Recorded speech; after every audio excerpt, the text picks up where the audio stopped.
अब मत करना। पी ब्लॉक में हम आपको बता रहे थे कि आयनन ऊर्जा का मान पी आवर्त में बढ़ता है। तो 16 वाले जो वर्ग के तत्व हैं इनका आयनन ऊर्जा का मान 15 से ज्यादा होना चाहिए, लेकिन ऐसा होता नहीं है। 16 वाले तत्वों का आयनन ऊर्जा का मान 15 वाले तत्वों से कम होता है। 16 का क्या होता है? कम, जबकि होना चाहिए सामान्यतः ज्यादा। ऐसा क्यों होता है? क्योंकि ग्रुप 15 के जो तत्व हैं, ग्रुप 15 के जो तत्व हैं उनका इलेक्ट्रॉनिक विन्यास NH2 होता है। NP3 मतलब पी ऑर्बिटल में 3 इलेक्ट्रॉन हाफ फिल्ड होता है, जो कि स्थायी व्यवस्था होती है, और यहाँ से इलेक्ट्रॉन निकालने में ज्यादा ऊर्जा की आवश्यकता होती है। इसलिए ग्रुप 15 के तत्वों का आयनन ऊर्जा का मान ज्यादा होता है ग्रुप 16 के तत्वों से। बड़ी गंदी बात होती है कि तत्व को सब्सक्राइब कर दूं। अब हम पढ़ने वाले हैं ग्रुप 16 के तत्वों की उपलब्धता। तो सबसे पहले जो ऑक्सीजन होती है वो सबसे अधिक मात्रा में पाई जाने वाली आधातु है। ऑक्सीजन क्या है? सबसे अधिक मात्रा में पाई जाने वाली आधातु है। अभी हम बिल्कुल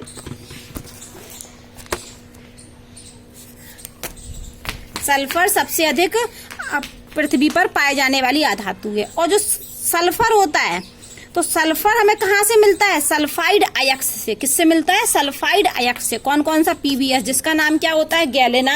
और ये क्या लिखा है हमारा? CuFeS2 पाइराइट, और जिंक ये होता है एसिड ब्लेंड। ये 3 हमने सल्फाइड अयस्क लिखे। इन सल्फाइड अयस्क में सल्फर पाई जाती है। और भी हो सकते हैं। और सल्फर हमें कार्बनिक पदार्थों जैसे दीदी सल्फर सल्फाइड अयस्क में पाया जाता है, और सल्फर कार्बनिक पदार्थों जैसे अंडे, प्रोटीन, लहसुन, प्याज, सरसों, बाल आदि में भी पाया जाता है। यहाँ तक कि जो सल्फर है वो ज्वालामुखी में हाइड्रोजन सल्फाइड के रूप में भी थोड़ी सी मात्रा सल्फर की यहाँ भी ज्वालामुखी में सल्फर डाइऑक्साइड के रूप में, सल्फर हाइड्रोजन सल्फाइड के रूप में। फिर से सुन लीजिए, सल्फर कहाँ पाया जाता है? सल्फर अयस्क में, सल्फाइड अयस्क में। सल्फर कहाँ पाया जाता है? सल्फाइड अयस्क में। सल्फर और कहाँ पाया जाता है? कार्बनिक पदार्थ। कौन कौन से? अंडे, प्रोटीन, लहसुन, प्याज, सरसों, बाल आदि में। और सल्फर ज्वालामुखी में भी हाइड्रोजन सल्फाइड के रूप में, H2S हाइड्रोजन सल्फाइड के रूप में भी थोड़ी सी मात्रा पाई जाती है।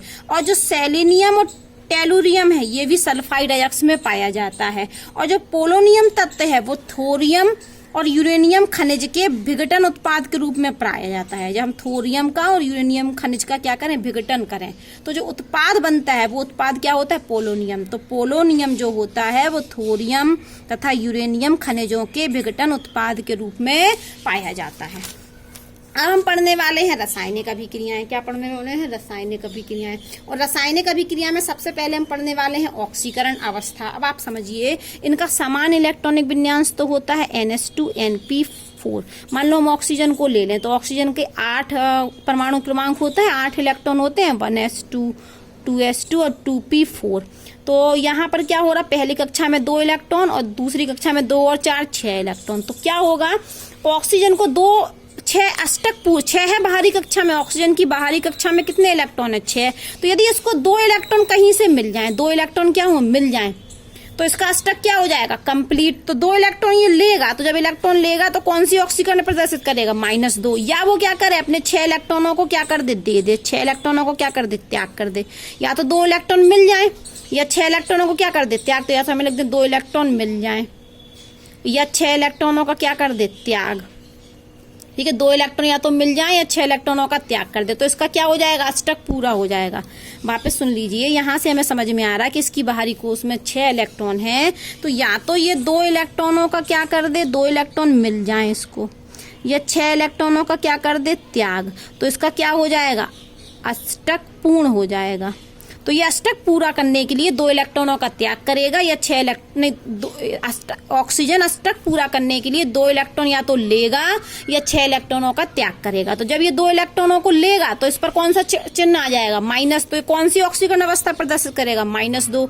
और जब यदि ये 6 के 6 इलेक्ट्रॉनों का त्याग करेगा, इलेक्ट्रॉन जब त्याग करते हैं तो पॉजिटिव चार्ज आता है, तो ये कौन सी ऑक्सीकरण अवस्था प्रदर्शित करेगा? +6।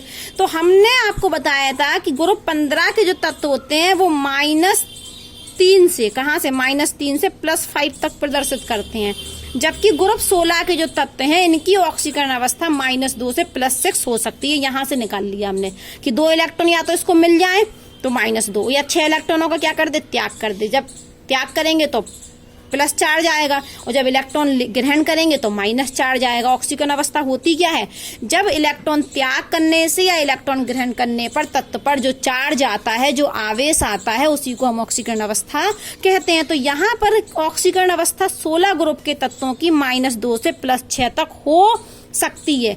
हो सकती का मतलब है यहाँ -2 से कितना कितना आ रहा कि -2 के बाद -1 0 +1 +2 +3 +4 +5 और +6, इतनी सारी ऑक्सीकरण अवस्था हो सकती है। लेकिन ग्रुप 16 के तत्व सामान्यतः कौन सी ऑक्सीकरण अवस्था प्रदर्शित करते हैं, इतनी सारी में से केवल -2 +2 +4 और +6। तो ये इंपॉर्टेंट है कि ग्रुप 16 के तत्व कर तो सकते हैं -2 से +6 तक ऑक्सीकरण अवस्था को प्रदर्शित, लेकिन ग्रुप 16 के जो तत्व होते हैं उनकी सामान्य ऑक्सीकरण अवस्था -2 +2 +4 और +6 होती है। अब बात सुनिए, इतनी तो होती है -2 -2 +2 +4 और +6, लेकिन जो वर्ग में ये वाला हमारा वर्ग है ना, ये वाला ये oxygen, sulphur, selenium, tellurium, polonium, इस वर्ग में ग्रुप 16 के वर्ग में जो -2 ऑक्सीकरण अवस्था होती है उनका स्थायित्व ऊपर से नीचे आने पर घटता है। मतलब ऊपर वाले तत्व तो -2 ऑक्सीकरण अवस्था को प्रदर्शित करते हैं, लेकिन नीचे वाले जो तत्व हैं वो -2 ऑक्सीकरण अवस्था को प्रदर्शित नहीं करते। देखो साफ साफ लिखा है, -2 ऑक्सीकरण अवस्था का स्थायित्व वर्ग में नीचे की ओर घटता है। इसका अर्थ है कि जब हम वर्ग में ऊपर से नीचे आएंगे तो नीचे वाले तत्व -2 ऑक्सीकरण अवस्था को प्रदर्शित नहीं करेंगे। दूसरी लाइन में लिखा है कि +6 यही लाइन लिखा है, ये +6 ऑक्सीकरण अवस्था का स्थायित्व भी वर्ग में ऊपर से नीचे आने पर घटता है। इसका अर्थ क्या है कि ऊपर वाले तत्व तो +6 ऑक्सीकरण अवस्था को प्रदर्शित करेंगे, पर नीचे वाले तत्व +6 ऑक्सीकरण अवस्था को प्रदर्शित नहीं करेंगे, क्योंकि वर्ग में जब हम ऊपर से नीचे आ रहे हैं तो +6 ऑक्सीकरण अवस्था का स्थायित्व घट रहा है। तीसरा पॉइंट, +4 ऑक्सीकरण अवस्था का स्थायित्व वर्ग में नीचे की ओर बढ़ता है। अब वो ये कह रहे हैं कि +4 का स्थायित्व ऊपर से नीचे आने पर क्या होता है, बढ़ता है। तो इसका मतलब है कि +4 नीचे वाले OS तो शो करेंगे, ऊपर वाले +4 ऑक्सीकरण अवस्था को प्रदर्शित नहीं करेंगे। यहाँ पर वो ये कह रहे हैं कि -2 वाला तो घट रहा है, +6 वाला भी क्या हो रहा है, घट रहा है, जबकि +4 वाला क्या होता है, बढ़ता है। वर्ग में ऊपर से नीचे आने पर ये लिखा है हमारा पूरा वर्ग। अब हम एक नोट लिख रहे हैं कि जो ऑक्सीजन होता है, जो ऑक्सीजन होती है वो कैसा तत्व है, इलेक्ट्रोनेगेटिव तत्व है। तो इसकी जो ऑक्सीकरण अवस्था होती है वो सामान्यतः -2 होती है। लेकिन एक कंपाउंड है OF2, फिर से सुन लीजिए कि ऑक्सीजन कैसा तत्व है, ऑक्सीजन इलेक्ट्रोनेगेटिव तत्व है, इलेक्ट्रोनेगेटिव एलिमेंट है। ठीक है, ऑक्सीजन इलेक्ट्रोनेगेटिव एलिमेंट है, इसलिए जो ऑक्सीजन की OS होती है वो माइनस में होती है। किस में होती है, माइनस में। ऑक्सीजन की OS ऑक्सीकरण स्टेट किस में होती है, माइनस में। लेकिन ऑक्सीकरण की जो OS है, ऑक्सीजन की जो ऑक्सीकरण अवस्था है वो +2 भी हो सकती है। वापस सुन लीजिए, ऑक्सीजन कैसा तत्व है, इलेक्ट्रोनेगेटिव तत्व है, इसलिए जो ऑक्सीजन की ऑक्सीकरण अवस्था होती है वो माइनस में होती है। लेकिन ऑक्सीजन की ऑक्सीकरण अवस्था +2 भी हो सकती है, प्लस में हो सकती है, वो भी कितनी, +2। लेकिन वो सिर्फ एक कंपाउंड है फ्लोरीन के साथ, OF2। एक नोट लिख लीजिए कि OF2 में ऑक्सीजन की जो OS होती है वो +2 होती है। OF2 में ऑक्सीजन की OS +2 होती है। यहाँ हमने पॉइंट लगाया है, नियम लिखाया है कि ऑक्सीजन सिर्फ +2 OS फ्लोरीन के साथ शो करता है। ऑक्सीजन +2 देता तो है ऑक्सीकरण अवस्था, लेकिन किसके साथ, फ्लोरीन के साथ, हर किसी के साथ नहीं देता है। फ्लोरीन के साथ सिर्फ +2 देता है और फ्लोरीन को छोड़कर सभी तत्वों के साथ माइनस में होती है। अब जैसे हमने यहाँ पर बॉटल ले लिया तो हमने यहाँ लिखा H2O में ऑक्सीजन की ऑक्सीकरण अवस्था -2 होती है, H2O2 में हाइड्रोजन परऑक्साइड में होती है -1 और KO2 में होती है -1/2। ये ऑक्सीकरण अवस्था निकालना आपको कक्षा 11 में सिखा दिया गया था। पॉइंट सुनिए, यदि ऑक्सीजन की -2 होती है ऑक्सीकरण अवस्था तो हम इनको बोलते हैं ऑक्साइड। क्या बोलते हैं? ऑक्साइड। वापस सुन लो, यदि ऑक्सीजन की ऑक्सीकरण अवस्था -2 होगी तो ऑक्साइड कहलाते हैं। यदि ऑक्सीजन की ऑक्सीकरण अवस्था -1 होगी तो ये क्या कहलाते हैं? परऑक्साइड। क्या कहलाते हैं? परऑक्साइड। यदि ऑक्सीजन की ऑक्सीकरण अवस्था -1/2 होगी तो ये हमारे कहलाते हैं सुपर ऑक्साइड। क्या कहलाते हैं? Super oxide. तो ये पोटेशियम का सुपर ऑक्साइड है।